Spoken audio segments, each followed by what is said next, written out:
구독, 알림 설정까지 부탁드립니다. 오늘도 우리 사는 이야기 찾아주셔서 감사합니다. 사연자분이 보내주신 이야기 시작해볼게요. 안녕하세요. 제가 결혼해서 겪은 참 누구에게도 말하기도 부끄러운 일을 한번 이야기해보려고 합니다. 저는 어려서부터 꾸미는 걸 좋아해서 고등학교도 미용을 하는 학교, 그리고 대학도 미용을 전공으로 졸업했습니다. 사실 이 일은 경력을 쌓고 일을 익히는 게 중요한 일이라서 대학은 굳이 안 가고 싶었지만 부모님의 권유로 대학을 마치고 서울의 큰 미용실에서 7년 정도 근무를 했어요. 저는 이 일에 만족감을 느끼면서 나름 열심히 했고 욕심도 있었습니다. 그래서 서울에서도 큰 미용실을 택했고 워낙 규모가 큰 샵이다 보니 연예인들도 종종 오기도 했기 때문에 친분이 생긴 여배우도 생겼습니다. 이런 일들이 재밌긴 했지만 고등학교 때부터 미용 일을 쉬지 않고 하다 보니 손의 피부 건강이 안 좋아지기도 했고 슬슬 저희 미용실을 갖기 위해서 고향으로 내려와 한 몇 달을 쉬면서 치료받으며 지내고 있었어요. 휴식도 할 겸 더 큰 미래를 꿈꾸기 위해서였죠. 그렇게 전 제 꿈 중 하나였던 제 미용실을 오픈하게 되었습니다. 미용실을 오픈하고 얼마 지나지 않아 머리 커트를 하러 오신 손님이 있었는데 그 사람이 지금의 제 신랑이 되었습니다. 처음엔 그냥 손님일 뿐이었어요. 커트를 하러 왔다길래 해드렸고 며칠 지나지 않아 염색을 하러 오고 그리고 다시 조금 더 짧게 머리를 자르고 그렇게 거의 신랑이 반삭이 다 되어갈 때쯤 말하더라고요. 이제 더 자를 머리도 없어서 어떻게 여기를 와야 할지 모르겠다면서 다음번에 올 때는 두피 염색을 해줄지 연락처를 줄지 생각해두고 있어달라고요. 사실 미용을 하는 사람들이 좀 날려 보이는 이미지일 수도 있는데 제가 모태솔로였거든요. 그래서 돌직구의 신랑이 싫지 않았고 그렇게 저희는 만나게 되었습니다. 알고 보니 신랑은 학교 선생님이었고 저를 만나려고 계속 티도 안 나는 블루블랙, 진한 갈색, 검은색 이런 어두운 계열로 염색을 한 거였어요. 제가 머리를 해주며 물어봤을 때는 질려서 색을 자주 바꾼다고 하더니 단순히 저를 만날 구실이 필요했던 거죠. 그런 신랑의 모습이 귀엽기도 해서 연애를 시작했고 무난하고 즐거운 연애를 2년 동안 하다가 결혼을 하게 되었습니다. 신랑에게는 결혼을 한 누나와 부모님이 계셨는데 부모님도 저를 색안경 없이 바라봐 주시고 잘 챙겨주셨어요. 그런데 시누이인 신랑의 누나는 조금 달랐습니다. 처음부터 저를 약간 발랑 까진 그런 사람으로 보는 시선이 있었는데 결혼하고 나니 조금 노골적으로 저에게 적대시 하더라고요. 미용실은 장사 잘 돼요? 그냥 밥은 먹고 살 정도예요. 돈 잘 벌어서 좋겠다. 나중에 머리하러 가도 되죠? 네네, 오시면 되세요. 그리고 정말 며칠 뒤에 머리를 하러 왔고 신랑의 누나이다 보니 무료로 염색과 펌을 해서 보냈습니다. 처음 온 것이기도 하고 시댁 식구니까 그냥 무료로 해드려도 괜찮겠다 생각을 했는데 시누이가 약속이 있을 때마다 와서 드라이를 받고 가거나 예약도 없이 와서 기다리다가 나가버리기도 하는 등의 예상치 못한 상황도 발생하게 되었어요. 올케, SNS 보니까 땡땡땡 여배우랑 친한가 봐?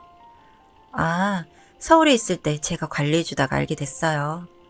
가끔 인사도 해? 그렇기도 하고 종종 시간 맞으면 만나서 차도 한잔해요.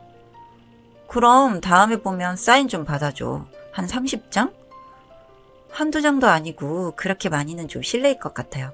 제가 자주 보는 사이도 아니다 보니. 부탁인데 그것도 못해줘? 그럼 10장만 해줘. 다음에 만나면 이야기해볼게요. 시누이는 이런 식으로 연예인 친구, 가게의 사장님 등등 제 지인들에게 자꾸 뭔가를 요구하기 시작했습니다. 한 번은 저랑 친한 언니가 하는 마카롱 가게에 가서 15만원어치를 구매하고는 제 이름을 대고 가져갔다고 하는 겁니다. 그 언니가 처음에는 돈을 받으려 했는데 막무가내로 가는 바람에 연락을 하게 되었다고요.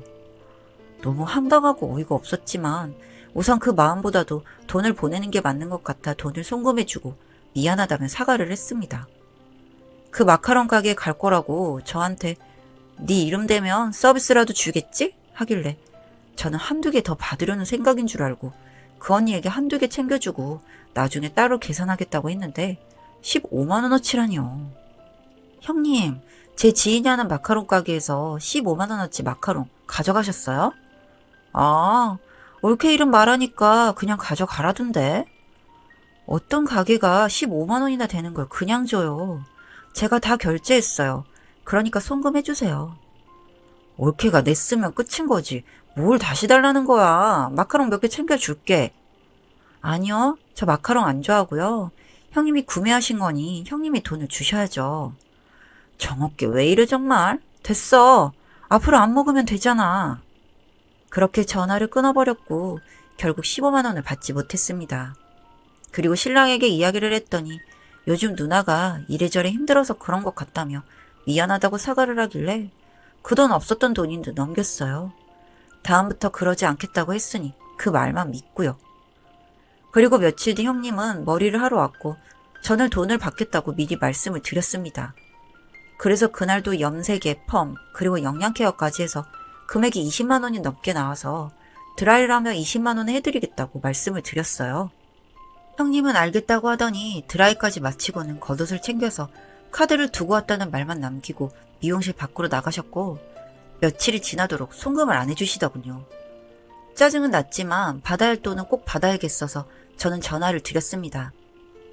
형님, 며칠 전에 머리 하신 거 아직 돈을 안 보내주셔서요. 무슨 소리야. 그날 카드 줬잖아. 네? 그날 카드 안 가져오셔서 송금해주겠다고 하셨어요. 착각한 거 아냐? 난 계산했어. 형님, 앞으로 저희 가게 오지 마세요. 무슨 버르장머리야 그게? 너 장사 좀 잘 된다고 나 무시하는 거니? 끊겠습니다. 그렇게 저는 연락을 끊었고 잠수를 탔습니다.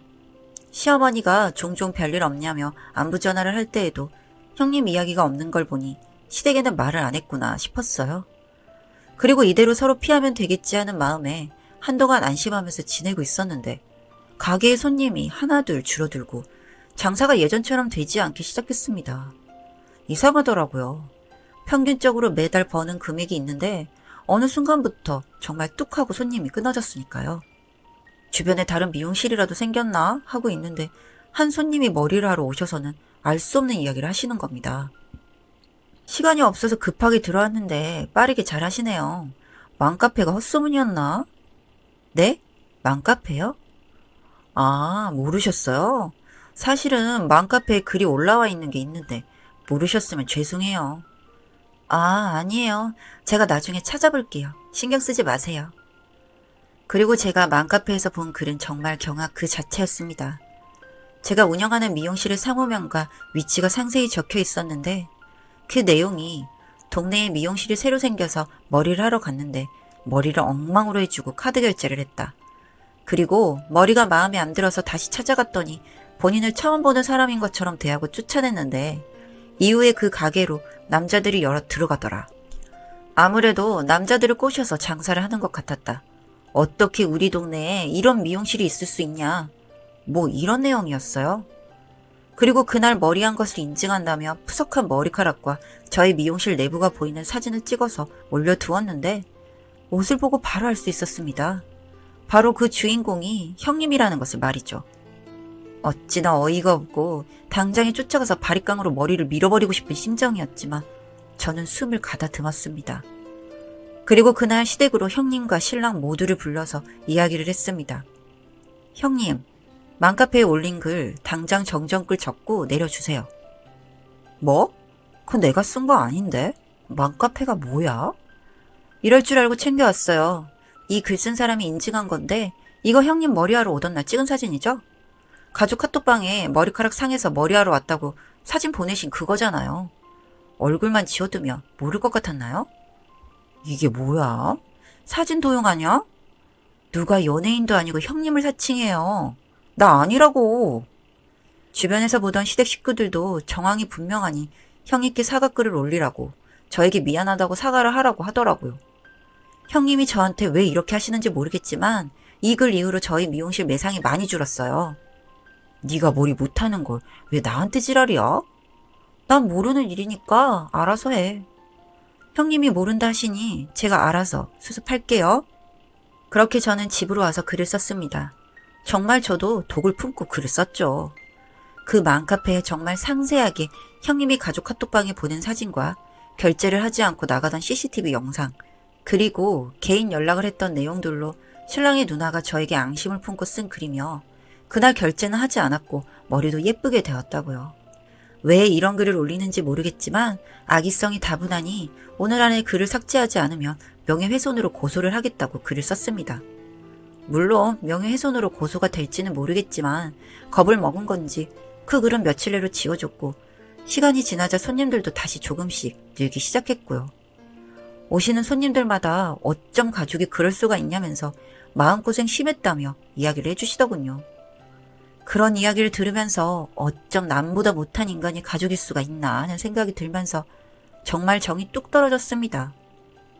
그런데 이 여자가 정말 정신을 못 차렸나 봐요. 또 최근에 친한 언니의 마카롱 가게에 가서 또 15만원치를 훔쳐가고는 쪽지에 제 이름과 연락처를 적어두고 사라졌다고 하는 겁니다. 그 언니도 너무 황당해서 저한테 연락을 했다고 하면서요. 저는 갑자기 결심이 섰습니다. 이 도둑년을 그냥 둬서는 안 되겠다는 생각이 들었죠. 제대로 혼쭐이 나봐야 니년이 정신을 차리겠구나 싶어 그 언니에게 절도죄로 신고해달라고 부탁을 했습니다. 그 마카롱 가게 언니에게도 정말 못 볼 걸 보여서 미안하기도 하고 창피하기도 했지만 정말 그냥 두고 싶지가 않더라고요. 그렇게 절도죄로 신고를 했고 이 언니는 합의를 해주지 않겠다고 했다고 하니 형님부터 시댁 식구들까지 다 저에게 전화를 해오더군요. 우선 그 도둑년은 지가 뭘 잘못한지도 모르고 설쳐대기에 끊어버렸고요. 시부모님과 남편은 그래도 가족인데 그깟 15만 원에 그럴 수가 있냐고 하시는데 제가 그동안 받은 스트레스와 그간 미용실 손해비용과 소소하게 저한테 돈 떼어먹는 것까지 하면 이 정도는 약과인 것 같다고 말씀드렸습니다. 그나마 시부모님들은 속이 어땠든 제 이야기를 듣고는 미안하다고 하시면서 그래도 그 마카롱 가게 사장에게 말 잘해서 해결 좀 부탁한다고 그러시더군요. 전 바로 그렇게 해줄 생각이 없어서 꽤나 오래 끌었습니다. 그 언니도 괜히 저 때문에 이래저래 스트레스 받았을 텐데 이 언니도 형님이 평소 하는 짓이 아주 꼴보기 싫었다면서 괜찮다고 해주더라고요. 여튼 그랬더니 이 형님이라는 여자가 매일같이 제 미용실이며 집까지 쫓아와서 자기 좀 살려달라면서 빌기 시작하더군요. 처음부터 빈 건 아니었어요. 저더러 아주 악독한 년이라고 하면서 방방 뛰고 난리를 치기에 정말 성질이 나서 미용실에 있던 염색용품 사용하고 닦고 있던 물 바가지를 그대로 들고 나가서 쏟아 부어줬습니다. 마침 염색 손님이 머리 톤 다운 시키려고 검정색을 하신 분이 왔던 터라 검정 구정물을 뒤집어 쓰게 만들어줬습니다. 그랬더니 미쳐가지고는 미용실 앞에서 난리를 치기에 미용실 문을 안에서 잠궈버리고 원숭이 구경하듯 구경하고 있었네요. 지금까지도 이 짤들이 맘카페에 돌아다니는 것 같더라고요. 아주 저까지 유명인사가 되어버렸죠. 그 정도 난리는 피워줘야 좀 부끄러운 줄 아는 건지 그 다음부터는 공손해져서는 드디어 용서를 빌 만한 사람이 되어서 왔더군요. 미안하다고 하면서 제발 합의할 수 있게 해달라고 울면서 빌더군요. 그래서 그랬습니다. 그동안 도둑년 짓 한 거 그것도 다 돈으로 갚고 앞으로는 절대 제 미용실에 와서 뭐 해달라고 하지 마세요. 절대로 해드릴 생각 없고 혹시나 오신다고 해도 전 바리깡으로 머리 밀어드리는 거 말고는 해드릴 게 없을 것 같으니까 생각 잘하고 미용실에 발 디미시고요. 그럼 합의할 수 있게 도와는 드릴게요. 합의를 해주는 건 제가 아니라 마카롱집 사장님이시겠지만요. 그랬더니 아주 고맙다며 머리가 땅에 박힐 듯 인사를 하더군요. 속마음은 모르겠지만요. 그렇게 어찌저찌 해서 일은 해결이 되었습니다. 합의금은 제대로 물어줬고요. 남편이 끝까지 저보고 대단하다면서 독하다고 하더라고요. 그래서 그럼 내가 했던 행동이 잘못된 거냐고 했더니 자기 누나라는 거 빼면 자기도 그렇게 했을 거라고 하는 겁니다. 참 다행이죠. 머저리 같은 소리 할까봐 걱정했거든요. 그렇게 그 일 있고부터는 적어도 도둑년 짓은 안 하십니다. 얼굴 볼 일 있을 때 가끔 보면 절 고운 눈으로 보지는 않지만 그렇다고 저한테 뭐라 말하거나 거슬리게 하진 않아요. 아마도 제 똘끼를 알아서였겠죠. 정말 이래저래 진상짓 하는 것들에게는 매가 약인가 싶기도 하고 참 나이값도 못한다 싶기도 하고요. 그렇게 그럭저럭 필요할 때만 얼굴 보고 그러고 살고 있습니다. 제 나름 속 시원하게 복수는 했고요. 더 중요한 건 제가 갑자기 유명인사처럼 되어버려서 이 지역에서 나름 핫한 여자가 되었다는 점입니다. 미용실 때문에 SNS도 하고 맘카페 활동도 가끔씩 했었는데 갑자기 절 좋게 봐주시고 너무 후련하게 잘했다며 제 편도 들어주시고 하면서 제가 하는 미용실까지 대박이 났네요. 지금은 직원까지 3명을 두고 일을 하고 있고 조만간 가게 자리도 좀 더 넓혀서 갈 예정이랍니다. 뭐 이렇게 제 사업 번창에 큰 역할을 해줘서 고맙다고 해야 하는 건지. 여튼 저는 그렇게 잘 지내고 있답니다. 혹시라도 저처럼 말도 안 되는 짓을 당하고 계신 분들이 있다면 본때를 한번 보여주세요. 그래야 정신을 차리는 것 같더라고요. 여기까지 제 이야기 들어주셔서 감사합니다. 사연은 여기까지였고요. 우리 사는 이야기 시청해주셔서 감사합니다.